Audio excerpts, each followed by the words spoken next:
I love you Amara. I really do. Nagulat ako sa sinabi niyang yun. Nakahiga pa rin ako sa ibabaw niya kaya naman ay malaya akong tignan ang mukha niya. Maamo naman pala ang mukha ng kumag na kung tulog eh. Sana tulog na lang siya palagi.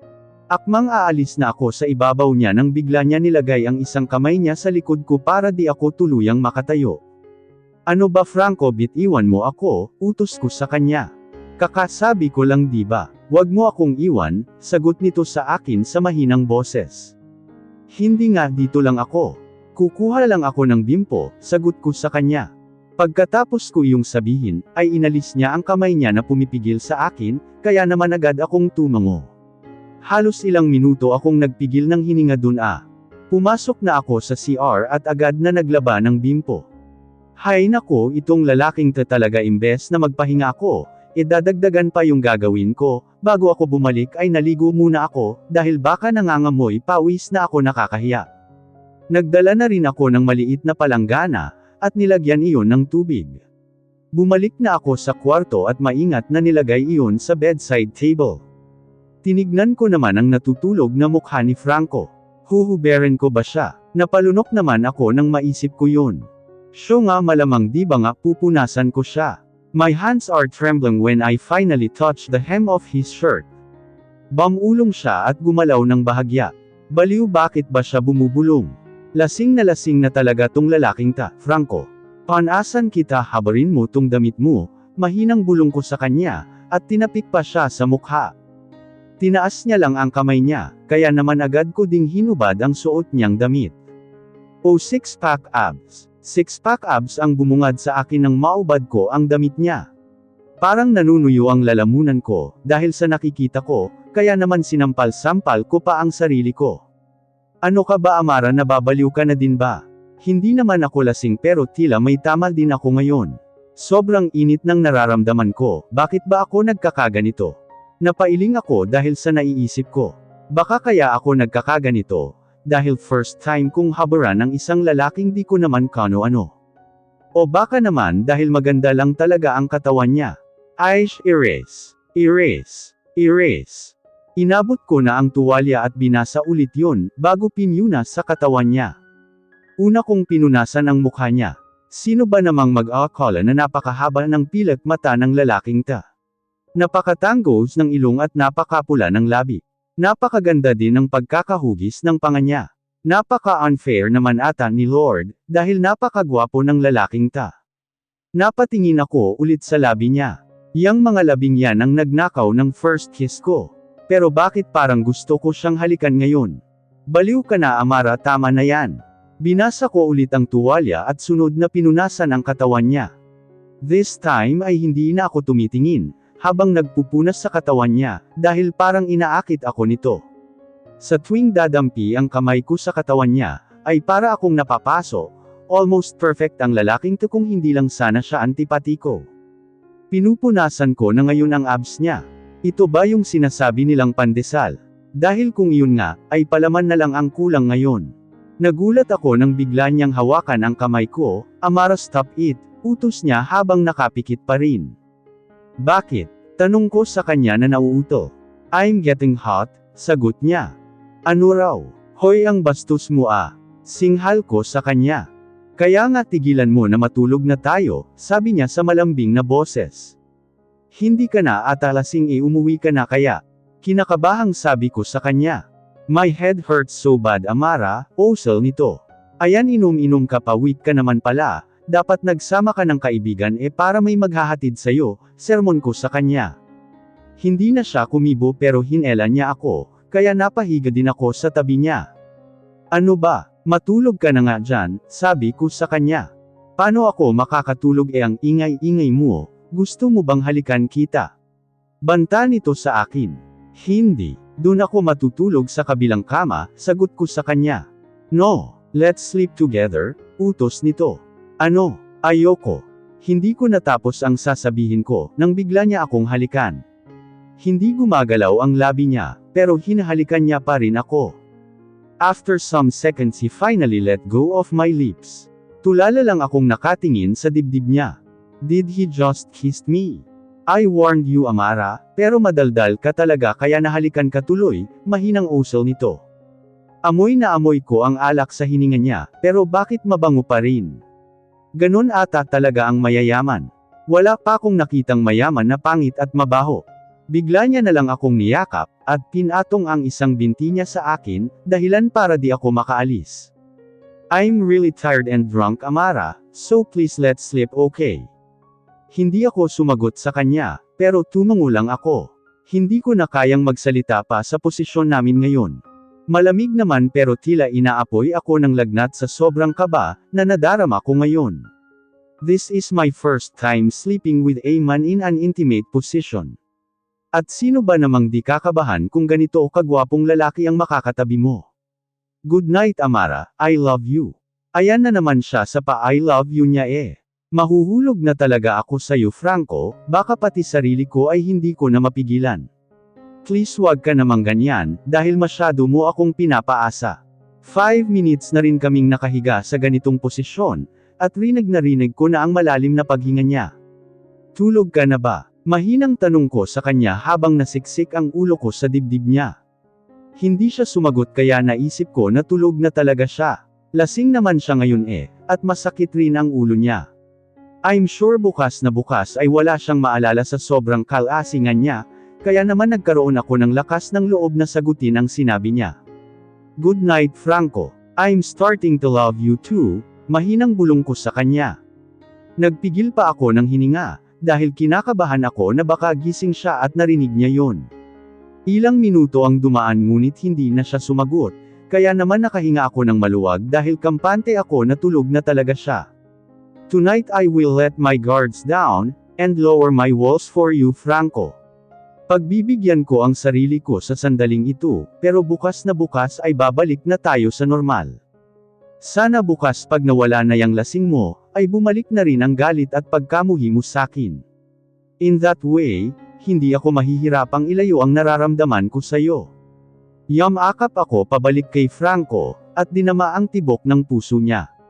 Kung sana lang ay hindi komplikado ang lahat, baka magkaroon pa ng chance na maging kami. Naramdaman ko na ang pagod ngayong araw, kaya naman hinayaan ko na ang sarili ko na lumunin ng antok. Sino ba namang di mapapasarap ang tulog, kapag nakakulong ka sa bisig ng taong gusto mo?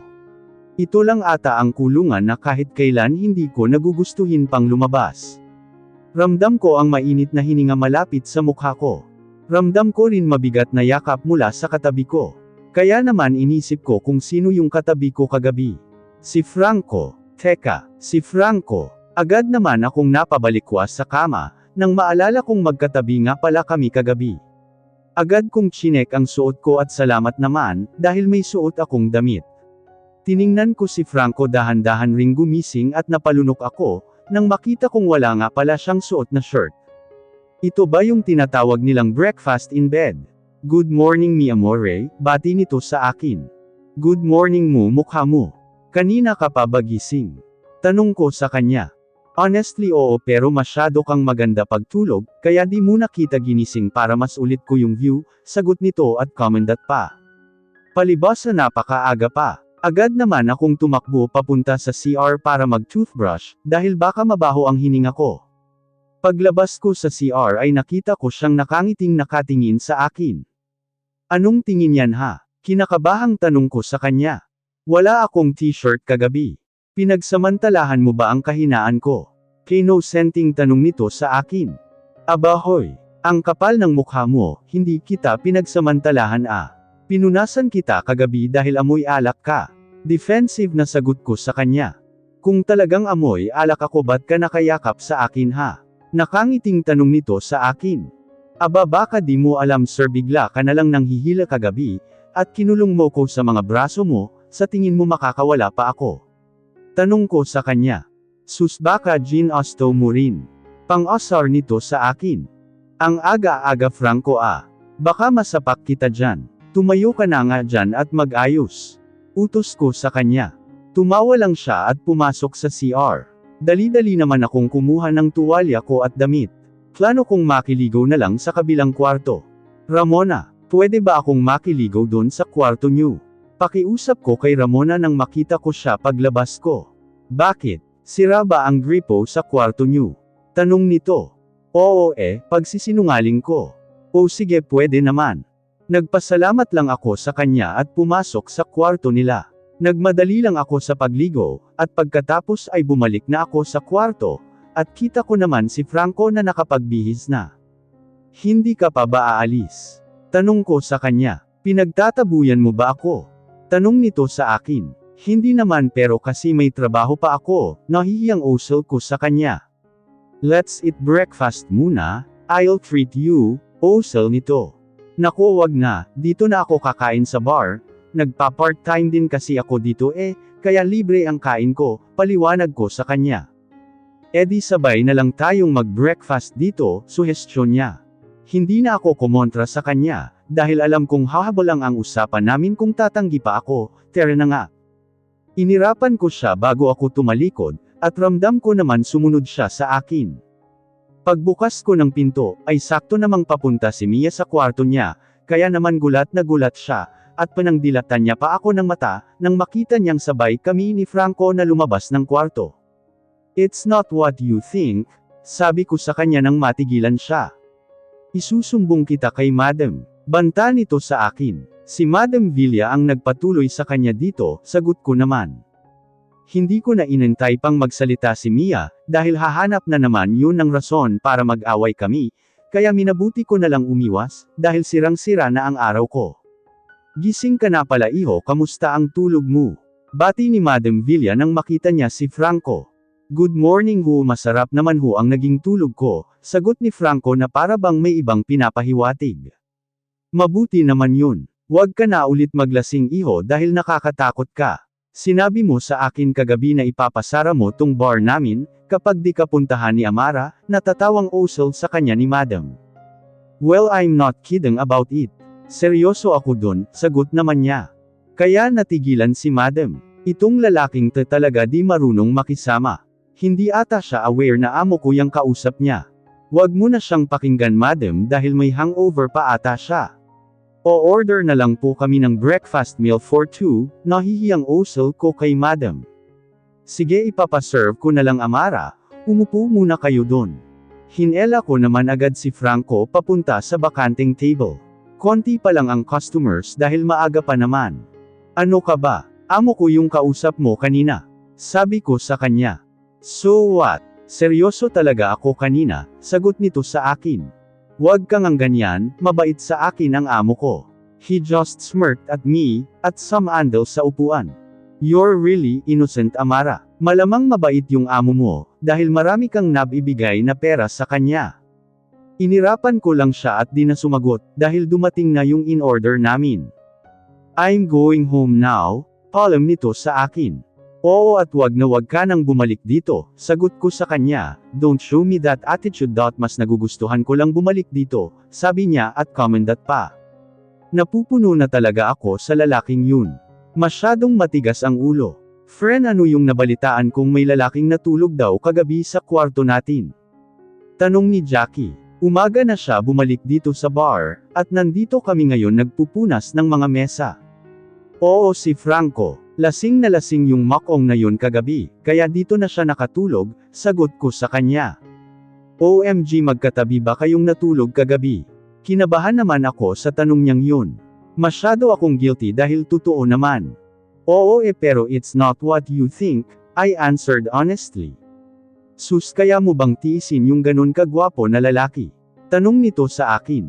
Baliw, lasing yung tao kagabi di niya na alam anong ginagawa niya, basta-basta na lang siyang nanghihila, kaya dun ako nakatulog sa tabi niya, paliwanag ko sa kanya. Sus, sige na nga kunyari naniniwala ako sa'yo. Nang asar na sagot niya sa akin. Ewan ko na lang sa babaeng masyadong tamang hinala. Hoy Amara, napatingin kami ni Jackie nang marinig ko si Mia. Amara lang ang pangalan ko walang hoy, sagot ko sa kanya. Whatever, sino yung lalaking kasabay mong lumabas sa kwarto mo kanina? Mataray na tanong nito. Wala ka na doon, supladang sagot ko sa kanya. Gusto kong ipakilala mo ako doon sa lalaking yun, tapos papayag na akong sumama ka kay Nolan, usal nito. Tumawa naman ako na para bang di makapaniwala. At bakit ko naman gagawin yun? Namamanghang tanong ko sa kanya. Dahil gusto ko lang bakit? Aangal ka. Mataray na sabi nito.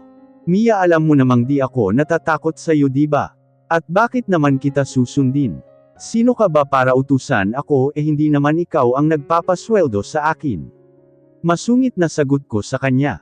Hoy Mia, ang kapal naman ng mukha mo, alam mo bang manliligaw ni Amara yung kasama niya kagabi? Inggit ka lang dahil pati si Nolan may gusto kay Amara. Pang-asar na sabi ni Jackie sa kanya. Whatever, losers. Umirap na lamang si Mia at nag-walk out. Mama mo, loser. Sagot ni Jackie nang makaalis na si Mia, sabay naman kaming natawa dahil sa ginawa niya. Baliw talaga yung babaeng yun, no? Di mo naman inaano, pero masyadong papansinlosyang naman, sabi ni Jackie sa akin. Hayaan mo na baka wala lang talaga siyang trip sa mundo, sagot ko sa kanya. Nagsimula nang dumami ang customers, kaya naman na busy na kami sa loob ng bar. Nagpalit na rin ako ng uniform at nagsimula ng mag-serve ng mga customers. Mukhang buong araw lang ako magtatrabaho dito sa bar, dahil wala namang sinabi si Madam na nag-book sa akin, kaya hindi ako aalis ngayon. Mas mabuti nga yun dahil hindi ako masyadong mapapagod. Nakakapagod kasi yung makipag-usap sa mga taong di ko kilala, habang pinipeke ko yung pagkatao ko. I'm such a liar. Amara, pwede ba tayo mag-usap? Bungad sa akin ni Jackie nang makapasok ako sa kitchen. O bakit, may problema ka ba? Tanong ko sa kanya. Kasi nga di ba kagabi umuwi ako dahil may emergency. Wala kasing nagbabantay sa pamangkin ko at ngayon din kailangan kong umuwi, nahihiyang osel niya.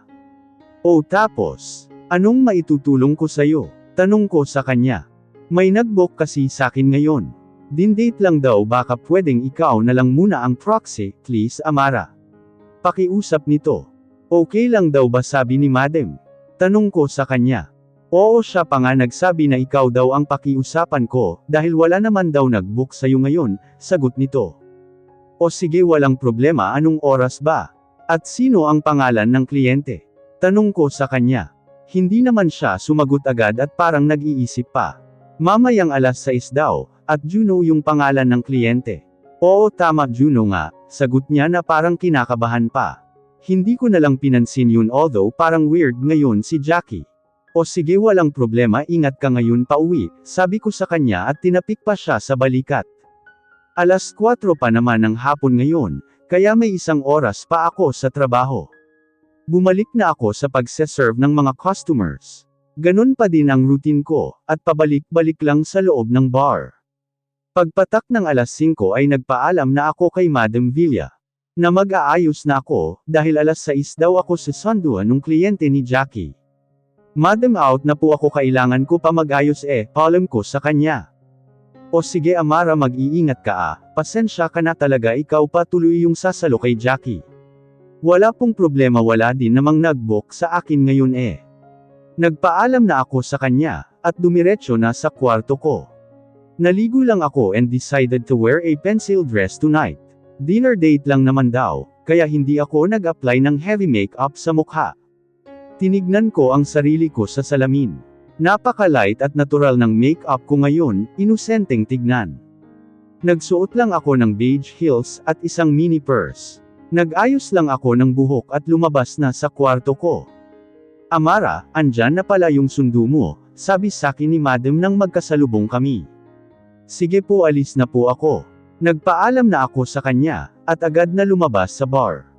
Nakita ko naman ang isang hindi pamilyar na sasakyan, kaya inisip ko na baka iyon na ang susando sa akin. Lumapit ako sa sasakyan, at kumatok sa bintana at binaba rin naman yun ng may-ari. Good evening, gorgeous. Kumikindat na bati nito sa akin pagkababa ng bintana. At si Franco iyon. Sorry, I think I got the wrong car, sagot ko sa kanya at umirap. Get in the car Amara, I'm your client tonight, sabi nito sa akin. Bakit Juno na ba pangalan mo ngayon? Masungit na tanong ko sa kanya. Just get in the car please, kung ayaw mong ako pa mismo magpasok sa'yo. Padabog ko namang binuksan ang car door, at padabog na sinara din iyon pabalik. Ano na namang paandar ta ha? Naiinis na tanong ko sa kanya. Sabi ko nga, di ba I'm your client tonight?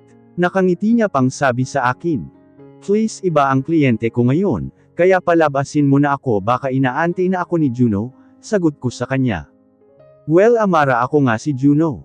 I used my common sense, dahil alam kong hindi ka papayag kung ako talaga ang mismong magbubok sa'yo, kaya naman kinailangan ko pang utusan ng amo at kaibigan mo, sabi nito sa akin.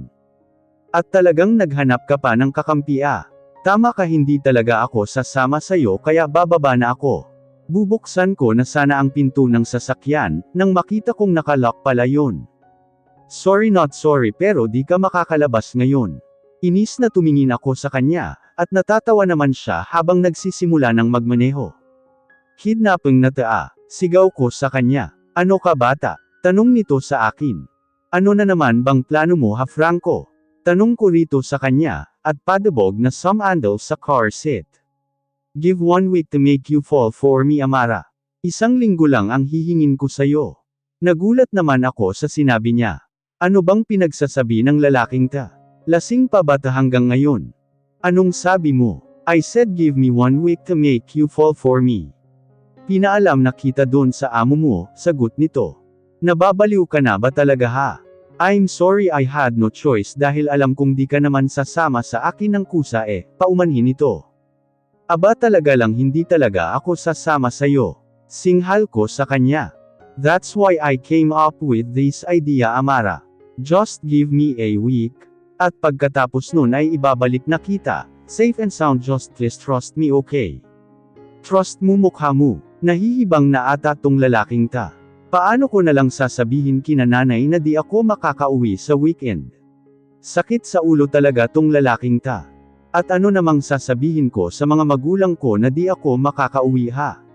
Tanong ko sa kanya, don't worry about it. Inutusan ko si Adrian na sabihan sila na something urgent came up, at pinadala ka sa isang business trip, pero di ka makakatawag sa kanila, dahil walang signal sa pupuntahan mo, sagot nito sa akin. Wow, ang galing. So talagang may plano ka na talaga. Sarkastikong tanong ko sa kanya.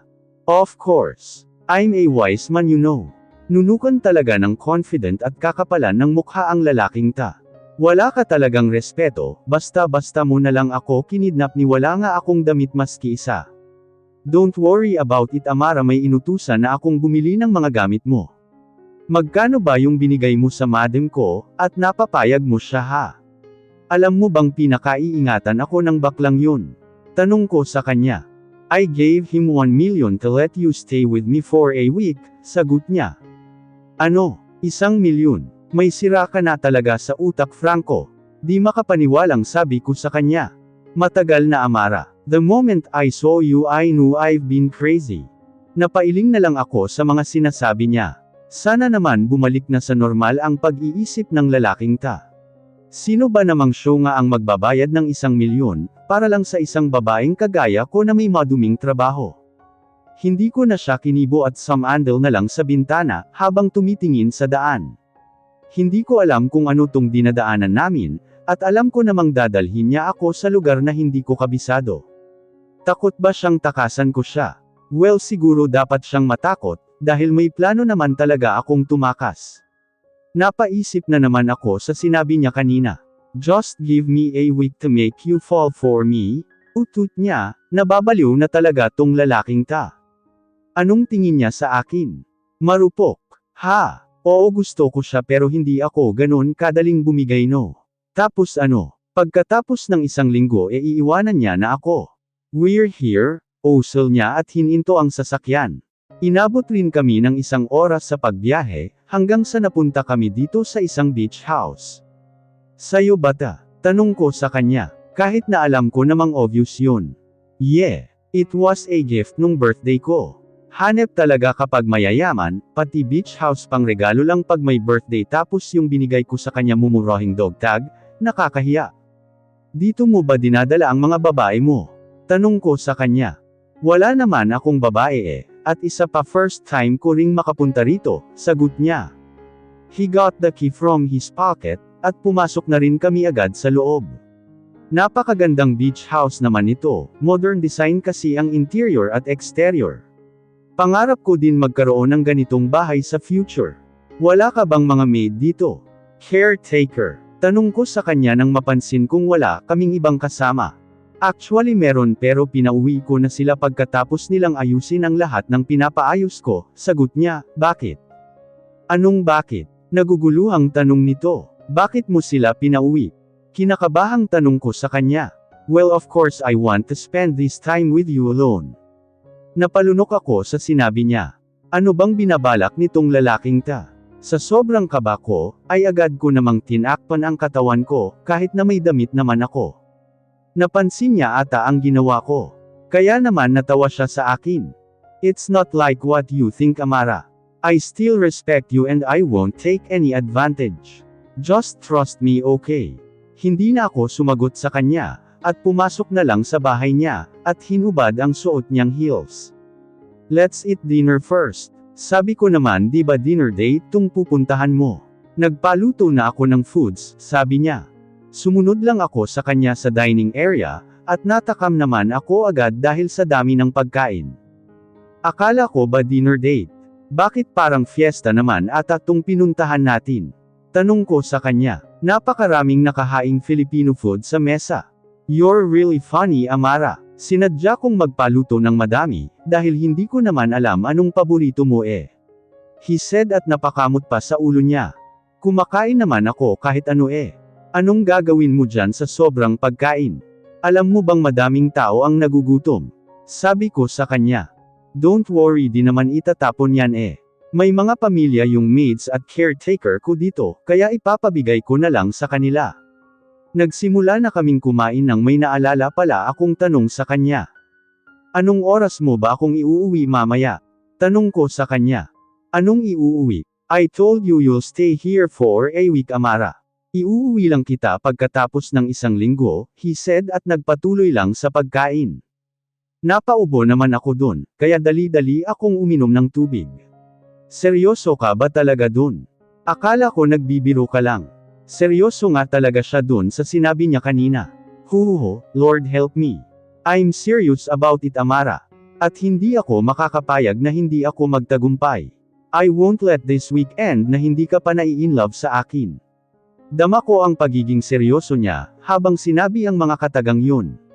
I'm really doomed.